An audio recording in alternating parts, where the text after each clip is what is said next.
This is the theme of Setback and Misery. Paul lets Annie read his book. Select frames. So it's here where she's asking, I noticed that there's a new book in your briefcase. So that means she went into his briefcase without his permission. So that's a privacy concern. But of course, in a situation like this, you have no other choice but to do that. She still may be tapping into her nursing standards and practices, right? If you get a patient and the patient is unconscious, you got to find out and do whatever you got to do to try to find out who the patient is. So that might be out of habit that she went into that briefcase, right? But she's asking, there's a new book. I would like to, if you wouldn't mind, I would like to read it. And uh, he says, usually I don't let anyone read my book at this early stage, but I'll let a few people read it, including her, anyone who saves him from a snowstorm, right? And this is where she's also asking about the title and don't know what it's about and read it. Tell me what you think it's about, right? Maybe title it. So he lets her read it. She's happy about it, right? She walks over to get the briefcase.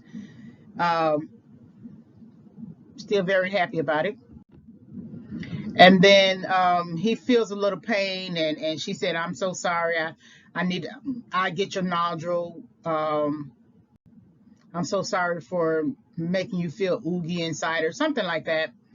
And that really is a sign that that's what she should be focusing on, resolving the pain. Trying to get into a person who is uh, advising Paul Sheldon on his book is outside of her mastery orientation. The Paul feeling pain hit him is actually a signal for her to stay in her lane, right? If you think about it like this, she is not supposed to be a reader at this early stage in the book process. She becomes a reader once the book has been edited, it has been approved for publication, it has been published and then marketed, and then she goes to her local store and pick up a book. That's when her process begins. Her process does not begin during the same time that if Paul Sheldon had made it to his publisher and gave over the book, the first people that they'll give it to are the editors, right? To look over it, right? To go through it. It can be, developmental editing. It can be a number of types of editors, fact checkers, proofreaders, all types of people. And it goes through such an extensive process before we even know that it before we even know that it is a book, right?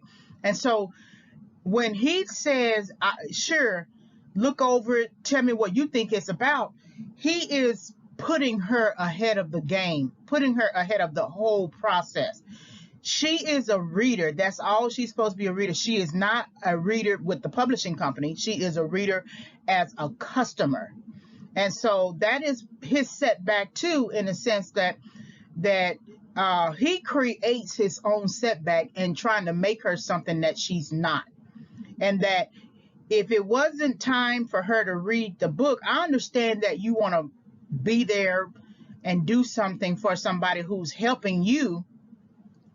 But it would have been better, and I'm not quite sure he would have thought of this, but it kind of would have been better if they could have discussed one of the books he's already written.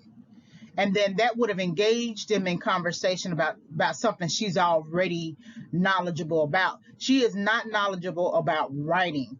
And that's why I feel that it's out of order the way that he's allowing her to read his work.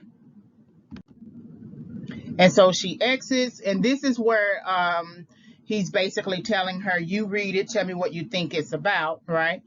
And that kind of leaves him helpless because um, allowing a fan to tell you about your book is completely illogical. But you make these decisions in such a way that defies logic because of the present circumstance. So he's lying in a bed, pretty much helpless, can't get on his own, and he's at her mercy. So when you feel like you are at somebody's mercy, you make the types of decisions that just make no sense. And so they're still kind of engaging in conversation. And then even she here is saying, uh, what would I know about, telling you the title of a book and telling you what's it all about, right? Even she questions her own capacity for doing something like that. All right, like, subscribe, and visit. Like the video, subscribe to the channel, hit the notification bell for more discussions. You can visit my YouTube channel for further film analysis. It's Favorites Film Analysis as the title of the channel. You can always send me an email and ask me a question, reginayfavorites@yahoo.com. My Overcoming Setback, 5 Keys for Entering and Exiting Correction book will become available around October 2021. I'm still doing some editing. The book does not focus on film analyses, but I use the content that I created for the book to support my my perceptions of setback used as a theme in select films. So when the book becomes available, I will send out a notification video, audio. Thank you very much for visiting the channel.